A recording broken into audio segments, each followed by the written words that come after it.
Majestic indigenous trees on the edges of Upper Imenti Forest on the foothills of Mount Kenya create a wrong impression on the true status of this natural resource. Also called the elephant maternity, it was one of the gazetted forests that witnessed massive destruction of indigenous trees in the 1980s from illegal loggers and encroachers who were allowed by the then government. Msitu wa Meru unajulikana kwa sababu ya kinyimuru na unajulikana kwa sababu ya ndovu. This area was degraded some areas back when political people around people to come in so that they can get votes, and the forest was cut down. Years later, and with the forest dwellers having been kicked out through a new forest conservation policy, environment destruction committed then remains a stark reminder. Huge acres of land have been colonized by an invasive plant species, Lantana camara. We are having this invasive species called Lantana, which cannot allow any other regeneration of any other plant. Kuna visima vingi ambayo inatoka kwa huu msitu, na kwa sababu ya huo uharibifu wa miti visima vimeendelea kudidimia, na sasa ndio tunajaribu kuirekebisha, kuirudisha katika ile hali yake ili kuwe na maji ya kutosha. The same community that benefited from cutting down of trees for sale have retraced their steps through a restoration program that kicked off in 2010 and which has seen tens of acres of formerly bare lands turn into a thick forest cover.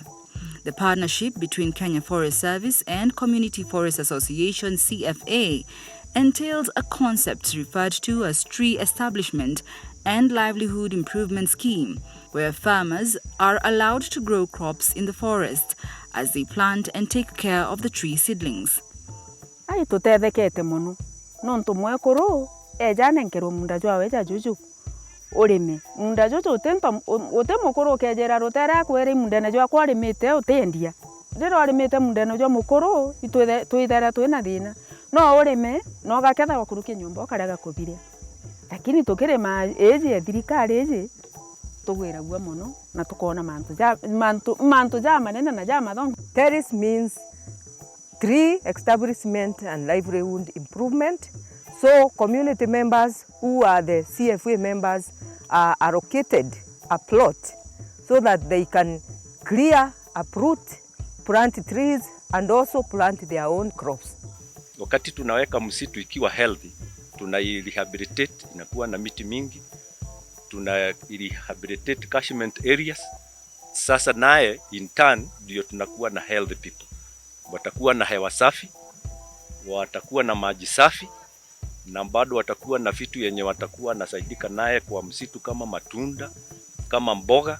In this community-led initiative, the farmers clear the invasive plant species, plant tree seedlings and crops, and once the tree reach a certain height, they move on to new areas, clear the weeds, and the process is repeated across open spaces in the forest.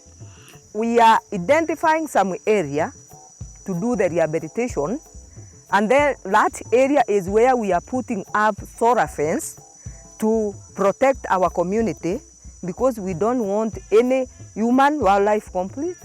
The forest is being fixed a step at a time by the MEFECAP, Community Forest Association comprising of 60% women, and with the management committee bringing on board youth and people with disability.